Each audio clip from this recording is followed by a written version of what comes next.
Hey, today we are with Wendi Friesen, who is a worldwide leader in creating rapid change for life's difficult problems.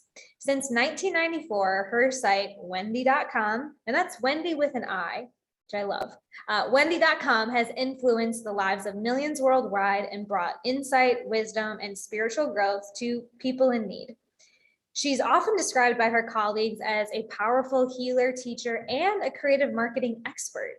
And she also hears that she is one of the most loved transformational leaders in the world. And we are grateful that you are here today because she was a broke single mother of two with no resources, money, help, or partners. Yet she's created this transformational business and devoted her life to turning around and teaching others everything that she's learned along the way. So welcome and thanks for being here. You are cool. Great to meet you, Hannah. Yes, and you're in the dream state of Hawaii. Is that right? Yeah, I decided to pull up roots and go live my dream, which is living in Hawaii, and that's been a year ago now. Wow, congratulations. I can relate. We did the same thing about over a year ago, pulling up our roots and coming to Merida, Mexico. And wow, what a catalyst for self-improvement. Wow. Yeah. Congratulations. Did you feel like it opened up a new era or a new part of you making that shift? I definitely did. For so I'm sure. curious. Yeah. Yeah, it takes a lot of courage to, even though this is still the US, it's like a different country. It takes a lot of courage to sell all your stuff. And as you know, for you moving into a different country, but that's what life is about. We want adventure. Some of us are really scared to seek adventure, but others are like me, willing to jump out and do things that are the unknown. And for the last 28 years, my bravery has served me the best in all business, personal, everything. It's like, jump in and do it. Let's see what happens. Yes. And that bravery for me has felt and looked like insanity or craziness. So as you were saying that, I have to lovingly remember something my dad shared with me, because I've done the same, like take the leap and figure out how the rest is going to go later. Because I do have a big vision, and I do know that getting out of my comfort zone and not necessarily having it all figured out, but just knowing that I'm ready for a next level has served me really well as well. So, but it doesn't feel like that. Like if we can talk about that in hindsight, but day to day and year to year, sometimes you just feel like the black sheep or the crazy one. And I'm sure you've picked up a lot of tools, a lot of resources to help you navigate some of that discomfort, moving out of our comfort zone. So I would love to hear maybe some of your top insights on navigating that space between where you are and where you want to be. Start anywhere. Tell us some of your most useful tools. In growing up, my dad definitely made all five of us be adventurers and subject us to situations not kind of against our will, but we had to learn to be resourceful. And a lot of people are really protected and living a comfortable life, and they don't know if they're resourceful, and they have to find out that they are. So for me, the really big deal about my life, when things had been going pretty good, and then I got a divorce and I had two little kids, so I was a single mom, and I got depressed, and I had a retail business at the time, and it was just like every day was just the same, and I didn't enjoy life. And I would, after I took my kids to school, most of the time I just go home and lie down on the couch. And I know for those of you out there who know me, you don't know that about me, probably, that I was on that couch for months, but I still fed my kids.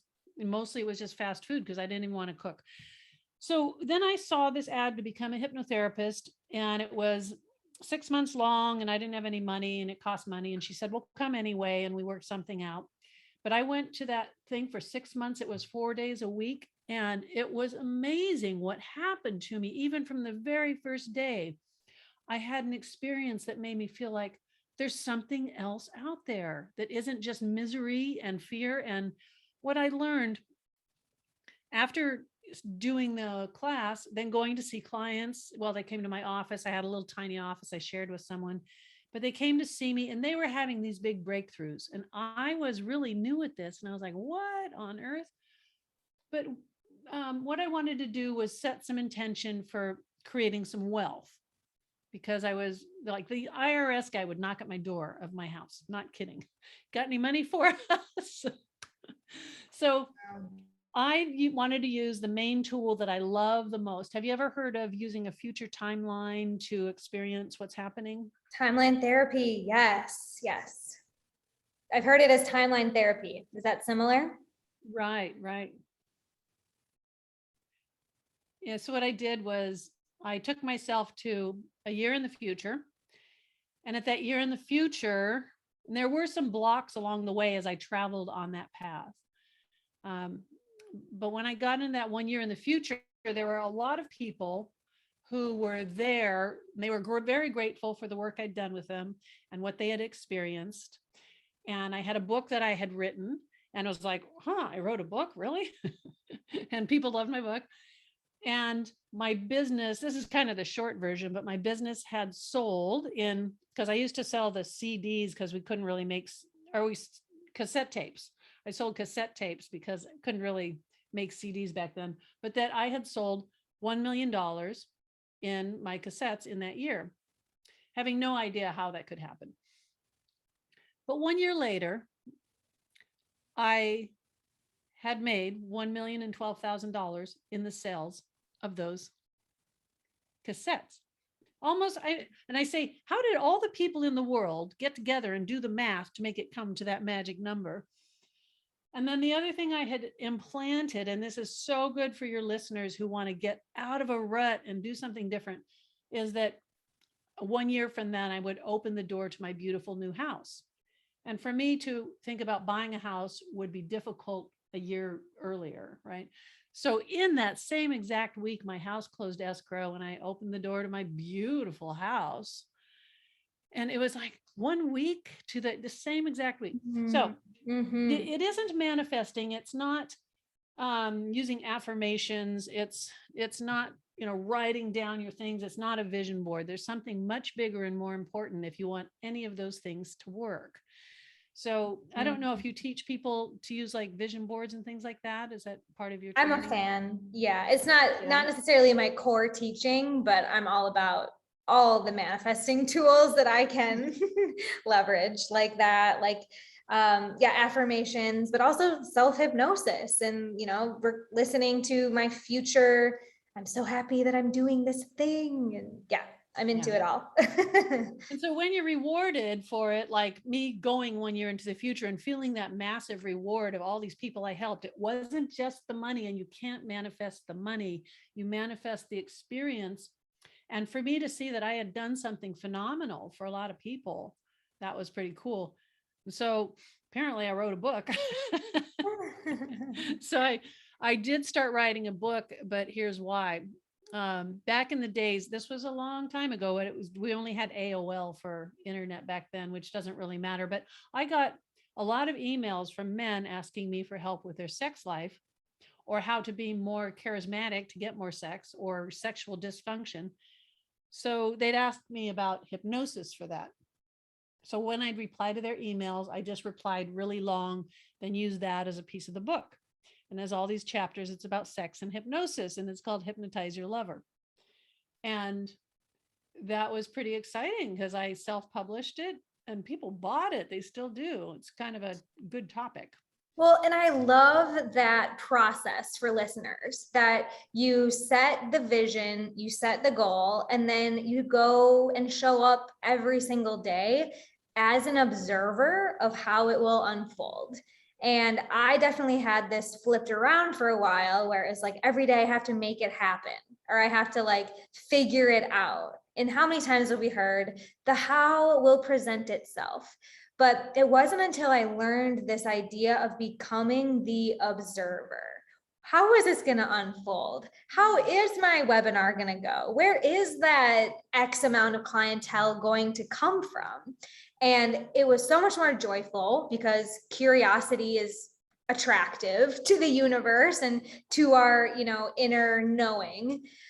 But what I'm hearing from you is that we can decide where we want to be 1 year from now, become an observer of how it unfolds, and become less attached to the day-to-day, like I must, I'm asking you your opinion on this, like the day-to-day, I must write a book, I must do 10 chapters, I must like effort this thing. Because what I'm hearing from you is that it, like, the universe or the people conspire, like you said, like the world kind of like lays out the red carpet if you can trust a little bit. Yeah. And there's some things that are opportunities that you might turn down if you feel you're not resourceful enough. Or some, the emails that I would get from men, I didn't really want to talk about their sex lives or their penises or whatever problems they're having. But I thought, well, why not? Go ahead. You'll learn a lot about this. And obviously it's a topic that men need a lot of help with, and maybe hypnosis can help with that. And so that ended up being the book. And then I asked some other people to contribute, some other hypnotherapists, contribute their sex and hypnosis chapters, which was really good. And the book sold and sold and sold. So then what I didn't realize was going to happen, because it's a juicy topic, is my 12-year-old nephew built me a one-page website, because it was really hard to build a website back then. And only 12-year-olds apparently know how to do that. They were born with a different skill set. They learned a different skill set quickly. Yeah. Right? Yeah. And he just put like 4 little icons on there, whatever. But one of them was about like sex and hypnosis or something. So I got a call from the Queen Latifa Show, which was a talk show at the time. And it was in New York. And because of that 12-year-old's website, they flew me out there, had a limo driver with a sign with my name on it, and stayed at a beautiful suite on Central Park, and a limo driver the next day, all that. Like, I mean, okay, don't blow it, Wendi. Act like this is just fine. And took me to the show. Now, here's the part about being brave and knowing that you are resourceful. I had a choice at a moment when we were getting ready to do the show. I had never been on TV, and I thought, I'm going to sit in a chair next to her desk. It's a talk show. I'm going to sit in a chair next to her desk and we're going to talk. I can do that. So I'm backstage. They're putting my mic on, doing this stuff. And I said, so exactly what are we supposed to talk about? And they said, oh, you know what to talk about. You've done this hundreds of times. And I was like, nah. And so then they put me out on the stage, and Queen Latifah is in the audience on the very top row. There's 400 people in the audience. That's huge for a talk show. She's in the very top row holding my book. Mm-hmm. I'm on the stage alone. And the cameramen are making all these hand signals that I have no idea what they are, what's going to happen. And all of a sudden the show starts. And she says, blah, blah, blah, our guest today, la, la, la. And she wrote this book, Hypnotize Your Lover. And she says, you can even enlarge your breasts with hypnosis and stuff. During that 30 seconds, I had to decide if I was going to fall apart and cry for real, or run away, or pass out, because I did not expect this at all. But I decided, the producer backstage said, you've done this 100 times before. So I said, I held my hands with my palms of my hands facing up. And I said, you have, to myself silently, I said, you have the audience in the palm of your hands. They're going to love every word you're going to say. You're going to be brilliant and fun, and just enjoy this. My heart just started beating again. Oh, I'm feeling it. I'm like having flashbacks to like a high school musical audition. In that feeling, there was only like 40 people in the audience, but that is one of the most like fight or flight evoking moments that I can imagine. And I had prepared myself by thinking, okay, the talk show, I'm going to be sitting there. I'll be interesting, and she'll ask me questions.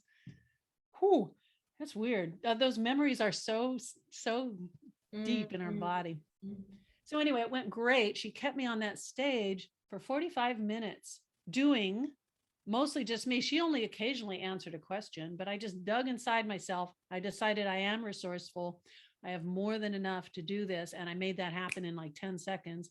And the show is actually on YouTube somewhere. But when I look at it, I think, how did I do that from fear and, being like shocked that I'm the only one on stage. And then I did that. But that resourcefulness, we don't know if we are, if you don't take a chance. Yeah. Yeah. I mean, there were lots of other options. Like you said, you could cry, you could leave, you could, throw a tantrum. And I think we as entrepreneurs get those opportunities in less spotlight moments, but every single day, every single month, how are we going to show up to this conversation with a potential client? How much are you going to allow yourself to earn this month? Like, we have so many options as entrepreneurs. And when we allow ourselves to dig deep and say, I am resourceful, and kind of, test our self-esteem or give ourselves that opportunity to show up for ourselves, this is when I've seen exponential growth in my business, is when I just every day decide, like, this is where we're going. I don't know how, even if it feels hard, like, I can do this. I'm going to, it's not every day. Some days I don't feel like digging deep, but I see immediate results from that reframe, from that, we're going to do it. We're going to lean in. Yeah. So, yeah. And then if you do that, then you get a little prize, which is, that didn't suck. I actually did kind of a good job. They kept me on stage all the time. And then it gave me a little bit of bravery to do it again and again, and all these different shows that I got, which for most people would be terrifying. And it was for me the first time. And it was many times after that, but still, okay, I have this, I have the ability, I know this. And if you don't know yet, put yourselves in these scary opportunities to do this, because that's how you're going to find out. Now that fear is gone. Now you have a new skill or a new mindset, but putting yourself into that mindset first, go and experience it in your imagination as already having happened. If you can. In this case, I couldn't, because I didn't know that I'd be by myself, but put yourself in that moment. If you're going to give a speech to a big audience, imagine yourself, just feel it. You're running out onto the stage. Your smile is huge. You look at that audience and you're just like, yes, I got this. I don't know how, but I'm going to do an amazing job. Do something that isn't the fears and doubts from your childhood and from school and all those. Just give yourself that chance to see and feel and experience it as if it's already happened. And that's where your brain stores it as a real event and a real emotional experience. And I'm so inspired by the timeline idea, because you can move into the future. And so much of therapy, hypnotherapy, dealing with trauma asks us to go into our past, like our shadow side. And what you're sharing feels way more exciting to me, to go into the light, the potential, the best case scenario. So can you just do that?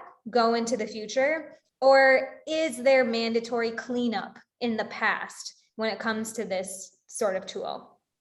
Yeah, after seeing clients for so many years, there is some trauma that you've got to deal with the trauma. You have to do something, and you probably don't want to do that on your own, just, trying to work through it. You need someone to guide you, keep you safe, and keep you present in what you're going through. And there's people who've had horrific lives that I cannot imagine that they came through it, but releasing that trauma, resolving it, is a really big part of it. And maybe you just have a bunch of fears from second grade or something like that. You can do that with that timeline, but you can also do a process of just imagining a screen in front of you, like a TV screen, and put all those negative things on that screen and look at the emotion that one holds, and the fear that one holds, and the injustice that one holds. Put them all on that screen and decide, okay, I'm learning my lesson from all of this. There's something bigger for me to learn as a result of all these experiences. And then have the screen get a little bit fuzzy. Keep the experiences and the lessons, but have it get fuzzy, have it get smaller, and have it get smaller until it's just a speck, and then just let it be gone. You kept the lesson and the learning from it. And then create another screen that is the thing you do want. So there you are on this stage in London doing this amazing thing, and people are loving you, or you're at a book signing or whatever your thing is, and have yourself with the emotional experience being like over the top. If you're at a book signing, imagining yourself like, wow, this is the best day of my life. And you get up and you dance around in your imagination, and you're going like, yes, I'll do this every day. Something that makes it impactful, not just like, okay, I'm here at a book signing. Add the emotion and the physicality and everything to it. Yeah, like you said, we store that. Even you going back and reliving the show experience, like that really is wired into us. And so if we can start to leverage the energetic tools that we have, you said this isn't about manifestation, but I feel like this helps us get there faster. I feel like this wires us for success. Is that right? Yeah, manifesting is great. It's important. But what if you still have all these holdbacks and these beliefs and unworthiness and failures, and you really deep down your core identity is, I don't matter. Nobody sees me. Nobody wants me. And that was really my core identity, believe it or not. That was, I was invisible in my life. And then I became a hypnotherapist, and oh my God. So I get from my little one-page website, I get an email from someone whose name was not identifiable by the email address or anything, and didn't leave a name. And it says, I want to learn to hypnotize women for sex. Money is no object. And I'm like, ew, come on. Nah. Well, this is where you've got to be brave, take an extra little step or two and find out. Just be curious. Like, write down, everybody, I will be curious. I should have deleted the email, and I was just going to delete it. And I thought, nope, I want to find out what he wants and who he is. Money's no object. So I replied, and, he said, blah, blah, blah. And we replied a few times. And what I started realizing is he's looking for love. He wants to feel loved. He thinks if he can hypnotize women to have sex with him, they will make him feel loved. And that's not what's going to do it, because there's something else missing. And he was telling the truth that money is no object. He is part of the ruling family of Qatar at the time. He's probably not now. He's one of the wealthiest men in the world. Qatar is the richest oil country there is. He flew me to Europe. He met me in Europe, and we spent a week together doing therapy every day. It was magical and amazing. And we worked with his inner child, who was just this scared, hopeless inner child. And that's where he was coming from, with no confidence and all of his fears growing up. And you think, how could someone like that grow up with all these? But you do, but people do. So anyway, I took a chance, and I was resourceful. I did the work, and it was amazing what we did together. And I could have deleted that email. So in your life, if you're listening, what is the equivalent of the things you're going to delete and walk away from without finding out if it's the opportunity? Because even if you do all your manifesting and you keep turning down opportunities because you think, ew, no. And everybody told me not to go to meet with them. Yeah, I love that. I love bringing that air of curiosity to this, how is it going to unfold question, right? Becoming that observer. And I think that we second guess our gut a lot. There's so much conversation about your intuition and how does it feel? But I love this advice to just like take it a couple steps, right? Like open it up a little bit and then get enough data so that you can make a more, aligned or informed decision. Because I've definitely I've swung both ways where I'm like, say yes to everything, take it all on, go, go, go. And then where I like shut it down. So I think like saying no to everything. So I think that's excellent steps. I think that's a great a nugget we can implement to just take it, open up the conversation a couple steps and lean into curiosity.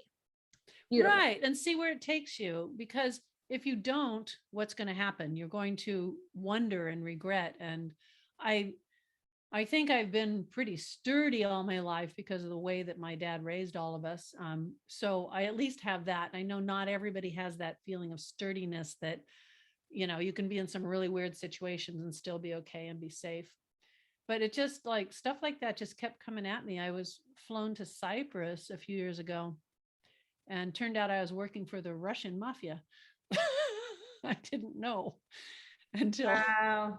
I had a This is also how you know you've like cracked a code, Wendi, right? When the world is this curious about something that you're sharing. Like, I know. That's So I really was working with their board of directors of this company in Cyprus, which is the Russians go there because of the privacy and stuff. And then one of the night, my limo driver drove me home each evening, or to the hotel each evening. And I said, why do they whisk the people away so fast when they're like going out the door? And he says, oh, well, the Russian mafia owns all these trading companies, Forex trading, and they try to kill each other's board of directors and especially their CEO. And I was like, what? And you're out there trying to do therapy. Like that is exactly where they need it though, right? Heal the world, heal the world. But be brave, take chances, and know that you'll be a better, stronger person. And if you want to succeed, in addition to all the, vision boards, manifesting things you're doing, we have to have some real life stuff that you do, but you have to also get rid of the positive reason for wanting to fail. I don't know if you've ever heard about that, having a positive intention for being poor, helpless, or weak, or failing. Yeah, I mean, it keeps you able to play small and stay where you are and feel bad for yourself and worry about small stuff, right? Yeah. And it protects us. If we don't take the chance, I won't get hurt. I won't be scared. I won't fail. I won't be embarrassed. So there's usually a positive intention that also comes from something in your early life.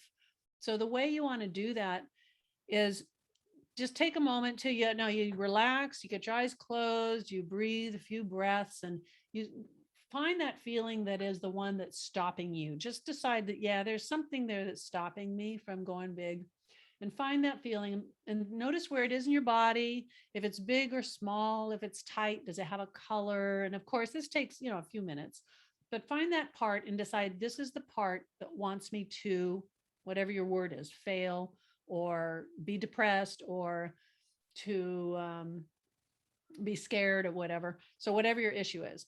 And then you ask that part with a very open mind, what do you want? And then the part will tell you an answer. And no matter what it says, you say thank you. And then you say even deeper, what do you want? And you wait. Maybe that part shows you an image or tells you the answer. And you don't judge that part. You say thank you. And then say even deeper, one more level deeper, what do you really want? And the part will tell you what you want. And that might bring you tears because you never knew that this agenda was hiding in your psyche. But it's a really nice way to find out. Once it's found out, it doesn't have power over you anymore. You know it, you know what it is. And one of the weird ones that came up for me about what was stopping me from creating some wealth or even enough money just to pay my freaking bills, the tax man, was that the voice from the part said, if you make more money than your father, he'll be devastated. Because somewhere in my mind, I had learned that the women in our family weren't supposed to make money, but the boys were. And that was made very clear, I guess, through time. But that was a big one. And to be able to clear that out was just huge. But that's the parts therapy. That's the very simplest description of parts therapy. And in my recorded programs, there's, no matter what your problem is, there's usually a parts therapy session to take you through that. If you don't find out what's fueling that part, you're going to have a lot of friction. Yeah, just keep repeating the same patterns over and over and wondering, why am I still stuck here? So I think that's a beautiful segue to where, people are resonating and they're thinking this might be, or this definitely is the missing link for me to really unlock the version of myself and my business that I want. Where can people continue this conversation with you and pick up some of these tools for themselves? There's a couple places. One is my main website is at wendi.com, and it's Wendi with an I.com.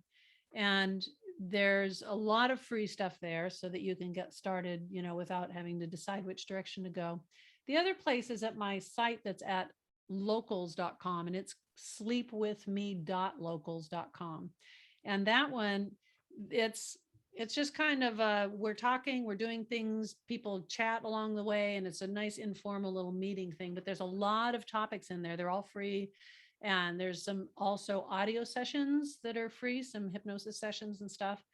And that's been very helpful for a lot of people. You would be surprised at how easy it is to get over some of your crap when you're doing it with hypnosis, and then looking at how hard it is to do it by our logical, conscious thinking. I can vouch for that. I Me have too. my own set of hypnosis tools and things that I use to help me sleep or nap or just process, like you said, some of these things that we keep running into. So and pay attention to what you're telling yourself over and over. Because this is hypnosis. When you're telling yourself the same things, negative or positive, it doesn't mean if you're being a cheerleader, you're saying, yeah, I'm the greatest. That might not do it. But the negative things, like when I was, in my sitting on the couch or lying on the couch days and being depressed, I used to tell people all the time, I just can't put one foot in front of the other. I just can't take another step. And I said this to many people many times. And I was at a farmer's market by myself. I was going back to my car, and it happened. I said it to myself enough times. In the parking lot, my walking slowed down, and I stopped, and I stood there, thought I have to get to my car. And that feeling, boy, that's still there. Wow. I have to get to my car. I don't know how I'm going to get to my car. I have to. And I couldn't take another step. What I had repeated over and over and over again manifested itself in my body as I was walking. And I did obviously eventually get to my car. But you got to be so careful what you're saying to yourself. And so in that situation, the better thing would have been, I'm going to feel better very soon. I just need a few more days to find what I need, but I will feel better.